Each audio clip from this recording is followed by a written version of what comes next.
नमस्कार दोस्तों, स्वागत है आप सभी का मुद्गल मैम की कक्षा में। और आज मैं आपके लिए लेकर आई हूँ व्याकरण का एक टॉपिक, हिंदी भाषा के शब्द। तो हिंदी भाषा के शब्द से तात्पर्य यहाँ पर ये है कि हिंदी भाषा में हम जिन शब्दों का प्रयोग करते हैं। हिंदी भाषा का शब्दकोश आप जानते हो इतना विस्तृत और विशाल है, तो वो विस्तृत और विशाल क्यों है, उसमें कौन कौन से शब्द हम प्रयोग करते हैं, आज हम उन्हीं के बारे में बात करेंगे। हिंदी भाषा जो है मूलतः संस्कृत से निकली हुई है।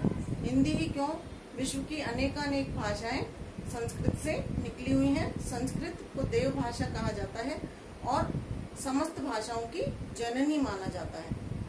आपने हिंदी के मैं शब्द, संस्कृत का अहम, उर्दू का हम और अंग्रेजी का आई एम, सबका प्रयोग आप करते होंगे। चारों में आपको क्या समानता दिखाई देती है? क्या आपको नहीं लगता कि अंग्रेजी का आई एम संस्कृत के अहम से ही निकला हुआ है, या अरबी और उर्दू का हम और हिंदी का मैं? तो हम देख सकते हैं, एक शब्द के उदाहरण से ही हम ये जान सकते हैं कि संस्कृत से ही विभिन्न भाषाओं का उद्भव हुआ होगा। संस्कृत उन सब की जननी है। तो वही हिंदी भाषा के बारे में भी यही बात बिल्कुल सच है कि हिंदी भाषा की मूल भाषा जो है, या हिंदी की माँ जिसे कह सकते हैं, तो वो है संस्कृत। तो संस्कृत मूल भाषा है, इसलिए हिंदी में जो भी शब्द हम प्रयोग कर रहे हैं वो उनमें से यानी कि बहुत सारे शब्द संस्कृत से निकले हुए हैं या लिए हुए हैं। तो हिंदी भाषा में हम जिन शब्दों का प्रयोग करते हैं उनके कुछ आधार हैं कि किस किस आधार पर हम उन शब्दों का प्रयोग करते हैं, या हमने वो शब्द कहाँ कहाँ से लिए हैं, किस किस तरह से वो शब्द हिंदी भाषा में आए और हिंदी का शब्दकोश इतना विस्तृत और विशाल होता चला गया। तो पहले शब्द जो हैं वो लिए हमने उत्पत्ति के आधार पर, यानी कि किसी शब्द की उत्पत्ति कहाँ से हुई। आज हम यही पढ़ेंगे। आगे की वीडियोज में अन्य पर भी चर्चा करेंगे। जैसे पहला तो यही है उत्पत्ति के आधार पर। दूसरे जो शब्द हैं वो रचना के आधार पर वर्गीकृत किए गए हैं।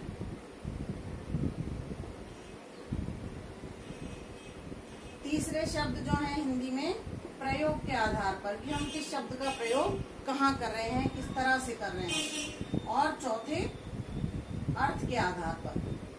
तो हम इन पर बाद में चर्चा करेंगे। आज हम उत्पत्ति के आधार पर हिंदी में कौन से शब्द कहाँ से आए उसी के बारे में चर्चा कर रहे हैं। तो सबसे पहले जो उत्पत्ति के आधार पर शब्द लिए गए हैं उन्हें कहते हैं तत्सम शब्द। तत्सम, तत् यानी कि उसके, और सम यानी कि समान, यानी उसके समान। तत्सम शब्द वे शब्द हैं जो हिंदी की मूल भाषा यानी कि संस्कृत से जैसे के तैसे ही हिंदी में आ गए, वे शब्द तत्सम शब्द कहलाते हैं। बहुत सारे शब्द हैं, जैसे देखिए कर्ण, उष्ट्र, चक्षु, और भी अनेकानेक शब्द हैं।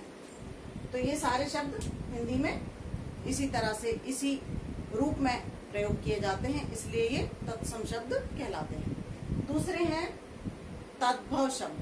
तद्भव का मतलब उससे उत्पन्न, यानी संस्कृत से उत्पन्न, अर्थात ऐसे शब्द जो कि हैं तो संस्कृत के, लेकिन हिंदी भाषा में उनको जब हम प्रयोग करते हैं तो उनके रूप में परिवर्तन कर लेते हैं अपनी सुविधा के अनुसार। तो उस सुविधा के अनुसार रूप परिवर्तन की वजह से वे शब्द तद्भव शब्द कहलाते हैं। जैसे हम कर्ण भी लिखते हैं हिंदी में और कान भी लिख देते हैं। तो कान क्या है? तद्भव है। कर्ण से उत्पन्न हुआ वो तद्भव। अपनी सुविधा के अनुसार कर्ण बोलने में थोड़ी सी कठिनाई होती है, इसलिए हमने सुविधा के लिए उसको कान कहना शुरू कर दिया। ऐसे ही अक्षी को हमने आंख कहना शुरू कर दिया। उष्ट्र को हमने ऊंट कहना शुरू कर दिया। अट्टालिका को हमने अटारी कहना शुरू कर दिया। कपाट को हमने किवाड़ कहना शुरू कर दिया। तो ये हो गए तद्भव शब्द, क्योंकि ये संस्कृत के तत्सम शब्दों से निकले हुए हैं, इसलिए तद्भव। तीसरे नंबर पर आ जाते हैं देशज शब्द, जो देशी बोलियों में से लिए गए वो सारे के सारे देशज शब्द कहलाते हैं। चौथे नंबर पर हैं विदेशी शब्द। विदेशी यानी कि विदेशी भाषाओं के साथ हमारे देश में आए। आप जानते हैं हमारे देश का इतिहास लगभग पिछले 1500 वर्षों से विदेशियों ने हमारे देश में आना शुरू किया। और जब इतनी तादाद में विदेशी आए, कभी यूनानी आए, कभी अफगानी आए, कभी डच लोग आए, पुर्तगाली आए, अंग्रेज आए, मुगल आए, तो वो लोग आए तो अपनी भाषा को अपने साथ में लेकर आए। ऐसे ही अरबी, फ्रांसीसी, ऑस्ट्रेलियन, बहुत मतलब लगभग कोई देश बचा नहीं जो हमारे देश में नहीं आया हो, अपने साथ अपने लोगों को नहीं लाया हो, अपनी भाषा, रहन सहन, संस्कृति को नहीं लाया हो। और हमारी संस्कृति इतनी उदारवादी है कि उसने दोनों हाथ खोलकर पूरे मन से उन सबको ग्रहण किया, और इसीलिए उन सबको ग्रहण करने के कारण ही हमारी भाषा समृद्ध होती चली गई।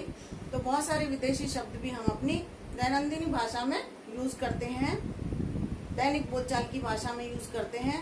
जैसे कि हम, मैंने अभी तक कितनी बारी हम शब्द बोला होगा, हिंदी भाषा का शब्द नहीं है, विदेशी शब्द है, अरबी भाषा का शब्द है। ऐसे ही चीनी, लोकाट चीनी भाषा के शब्द हैं। तो बहुत सारी भाषाओं के, अंग्रेजी के तो हम अनगिनत शब्द यूज करते हैं, बार बार बोल देते हैं ना, यूज प्रयोग होता है हिंदी में, हम बोल देते हैं यूज, इस्तेमाल भी बोल देते हैं, वो भी उर्दू का शब्द है। तो ये सब हुए विदेशी शब्द। और इसके बाद अंत में आते हैं संकर शब्द। संकर शब्द वो हैं जो कि आधे तो जिस शब्द में आधी तो हिंदी भाषा का शब्द है और आधा किसी और भाषा का।